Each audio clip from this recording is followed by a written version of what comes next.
de distancia Londres de Washington. ¿Qué culpabilidad o qué responsabilidad tiene precisamente Trump en ese aglutinamiento nuevo de los europeos que incluso piensa en una defensa propia por no quedar solos en la OTAN por la actitud de Trump?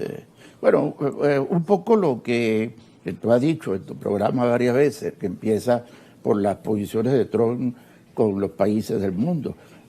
Recuérdate, acaba de tener le acaba de dar un regaño a España, a nadie le gusta que lo estén regañando, por el 2%, 2,5%, 2,2% que va a contribuir para la OTAN y el 5% que aprobó la OTAN. Después ya había tenido con el presidente de Francia alguna opinión diferente en relación con Ucrania.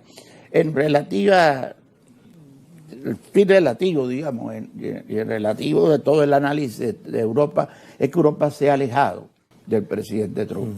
En una política que tienen todos los países, no lo quieren enfrentar de momento, están esperando que se debilite, lo que acabo de situar, los demócratas con 140 fiscales, las elecciones en noviembre, o sea, todo un cuadro alrededor y esperando que no tenga un éxito que sea reconocido por una encuesta de Estados Unidos que todavía no le da una mayoría a él suficiente de los que están en contra y los que están al favor. No, y que además coincide no solamente Londres y París, sino también Madrid, como tú dices, está ofendida por la actitud de Trump, y todos los demás países, sobre todo Alemania, que tenía una actitud muy europeísta. Sí. Además los obliga a irse a China a buscar nuevas relaciones. Afortunadamente también con América Latina, con el Mercosur, se están abriendo el comercio. Claro, precisamente con China se considera que parte del petróleo, yendo al petróleo venezolano, que es importante que también se ve cierta estabilidad. ¿Por qué? Bueno, el Ejecutivo señala que va a llegar al 1.000.000 de barriles de petróleo, aunque los técnicos digan que no es posible en el mes de junio. Pero más que eso, la colocación de los 300.000 barriles de petróleo diarios que mandaban para Estados Unidos, el Ejecutivo señala que con China y otros países ha logrado colocar a más tiempo, digamos a 30 días casi, frente a pocos días de transporte para Estados Unidos y a un descuento que tienen que tener.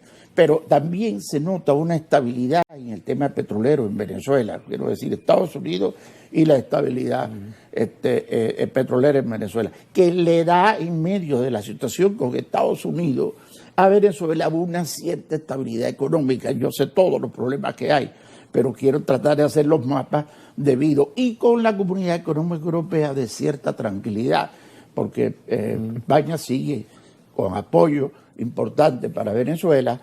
No está ya Borrell, que enfrentaba a Venezuela periódicamente desde la comunidad, desde la directiva de la Comunidad Económica Europea, y ahora hay unas relaciones de los embajadores y los países de decir, no quiero conflicto con Venezuela, prefiero estar allá y ayudar y ser partícipe. Moviendo la brújula hacia el Medio Oriente, también la actitud de Trump ha sido disruptiva. De hecho, ayer en la Casa Blanca estuvo Netanyahu, el primer ministro de Israel, proponiendo inclusive su candidatura para el Premio Nobel de la Paz, pero al mismo tiempo se ha manejado inteligentemente con Arabia Saudita, con los Emiratos, con Qatar. Los visitó como primer presidente, antes era Canadá y México los países visitados, él se fue al Medio Oriente. Él sabe la importancia económica del petróleo, ¿no? Claro, ahí tienes otros conflictos de Trump, México, Canadá arriba, y además de eso, específicamente el tema de Netanyahu con su visita y lo que le dice el gobernador de California, y que Trump le dice que no se le ocurra al gobernador de California que no vaya Netanyahu. Antes de eso, una amenaza al alcalde de origen combinado, africano o asiático, que está ocupando posiciones importantes y que la va a ocupar. Ese mundo de conflictos de Trump, que también se refleja con Canadá y con México, con los vecinos colaterales, y ahora de gran alianza con Netanyahu, le lleva a que el tema de la guerra está ahí todavía.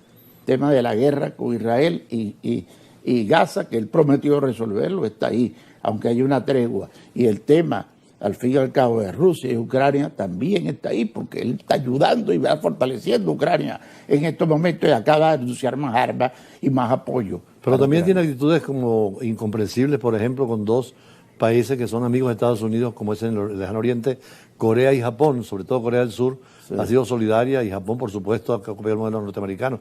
También nos aísla de ese núcleo que tenía Washington en el Asia y pone en peligro la estabilidad en esa región. Sí, todo el tema del Asia y el Medio Oriente se aleja más, que era tu pregunta, con lo que estamos viendo. Y eso viene particularmente después de lo que acaba de ocurrir con la guerra de Irán y el estrecho de Hormuz. 20% del petróleo pasa por ahí y el abastecimiento hubiera llevado el petróleo, no se sabe a cuánto, pero por lo menos por encima de 100, si esto hubiera continuado. En este juego todo el mundo midió las fuerzas de lo que significan las relaciones. Y la prudencia, por ejemplo, los chinos dependen mucho de ese petróleo que sale por Hormuz, y los asiáticos. Y los rusos también fueron prudentes, es decir, no confrontaron directamente en el tema de Irán e Israel por el peligro de la extensión a lo nuclear, que los misiles nucleares serían desastrosos en la región. Así es. Y fíjate que dice Irán ayer, y es el comentario estos días, de que Israel le mintió, diciéndole que él tenía armas nucleares. Pero fíjate, el tema de la guerra debe haber sido una guerra de drones, de cierta manera, sin que haya ejército, sin que haya submarinos.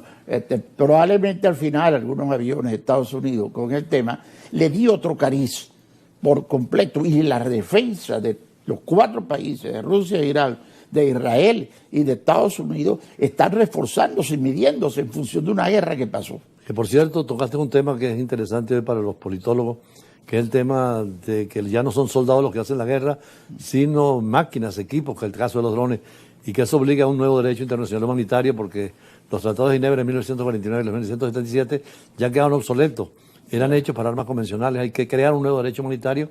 En ese sentido, el tema precisamente mañana se inicia en el Tribunal Supremo de Justicia un foro sobre derecho e inteligencia artificial, ponerle normas precisas para evitar que la guerra sea más desastrosa, utilizando como el átomo que era para la paz y se convirtió en Hiroshima y Nagasaki. Sí, utilizando Venezuela la inteligencia artificial.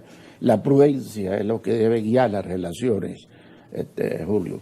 Y en ese marco quería insistir en que Venezuela está logrando cierta estabilidad por el petróleo, por el área de Estados Unidos y por el área económica. Ahora, somos un factor importante en el mundo. En medio de todo, eso es lo que te quería decir. Y esa estabilidad se lo dio el pase de la guerra ahora, el final de la guerra entre Irán y Estados Unidos. Donde todo el mundo dijo, Venezuela es estratégico otra vez, el petróleo venezolano es estratégico y el lugar geográfico de Venezuela es estratégico para Sudamérica, para Estados Unidos y para los países incluso del Medio Oriente. Por eso México está actuando con la presidenta nueva, con mucho equilibrio con Trump, porque sabe que aunque confrontan modelos, hay que trabajar con inteligencia y con diálogo. Claro, porque el petróleo mexicano es importante para Estados Unidos. Pero tenemos que recordar siempre la palabra del presidente Chevron. Para la seguridad energética de los Estados Unidos se necesita el petróleo venezolano. Aunque los técnicos digan que no, que eso no es necesario y hablen de que el precio de la gasolina no va a tener inconveniente, la verdad que a donde vamos, o donde además de eso están empujando las fuerzas de la prudencia, todas las relaciones, es que a Estados Unidos pueda lograr entendimiento con nuestro país, aparte de la guerra verbal en que estamos montados. Ahí también es importante la referencia a la OPEP, la Organización de Países Productores de Petróleo, y plus los estados que se han anexado, porque pueden servir de intermediarios, de pacificadores en conflictos de intereses, sobre todo por el petróleo y el gas. Y en la guerra de los números, fíjate que en todas estas discusiones el mes pasado se cuestionaba la producción de Venezuela y realmente cuánto era el petróleo venezolano, y la OPEP dijo, por lo menos sabemos que está alrededor del 1.000.000. Sí, que es una referencia importante. Es una referencia importante para Venezuela y para el mundo. En el equilibrio ese que tú acabas de decir de prudencia, que es lo que debe de llevar a Trump cada vez más a tener más cuidado con los presidentes del mundo. Por cierto, sobre eso conversamos ampliamente con el embajador del CELA en Venezuela, un embajador boliviano que es el secretario permanente del CELA. Está terminando su misión, nos decía que frente a estos conflictos del mundo, la situación de Estados Unidos, la de China, la de Rusia, la de la Unión Europea, América Latina tiene que unirse. La unidad es fundamental y la integración, por eso hay que avanzar en Mercosur, en la Comunidad Andina, en el mercado centroamericano, en el CARICOM, en la CELAC, todo esto que ustedes han trabajado también en tus informes. Como no, y destaco las representaciones de esos países, de esos organismos multilaterales o de incorporación de otros países en Venezuela. Sede en Venezuela, claro, del CELAC. La Corporación Andina de Fomento tiene una muy importante participación aquí, como tú lo decías. El CELAC es un puente importante también de Venezuela, Centroamérica y el Caribe. La Asociación Latinoamericana, aquella que tú conociste, ALADI, de libre comercio, ALAL, que se transformó ahora en ALADI, sí, como tal, y que manejaba las relaciones de intercambio entre Venezuela. Lo que no ha crecido es el comercio como debería crecer, sí, con Colombia a través de la frontera. Hace falta soltar más las regulaciones y eso la Cámara... Es importante, llegamos a $9.000 millones en una oportunidad. Así es, exactamente. Bueno, muchísimas gracias, Tomás Socias. Agradable conversar contigo sobre estos temas de política mundial. Sobre todo tú conoces mucho los Estados Unidos y la referencia siempre al comercio internacional. Precisamente vamos a terminar el programa de Brújula Internacional con parte de lo que nos dijo el embajador del CELA en Venezuela, quien es Clarence Andara, de Bolivia, diplomático, pero que insiste mucho en la situación de la integración frente a los polos de poder como Estados Unidos, que tú mencionabas, Rusia, China y la Unión Europea, nuestro propio perfil. Así que con eso vamos a terminar nuestro programa de hoy, con ese informe y con esa entrevista al secretario general del CELA.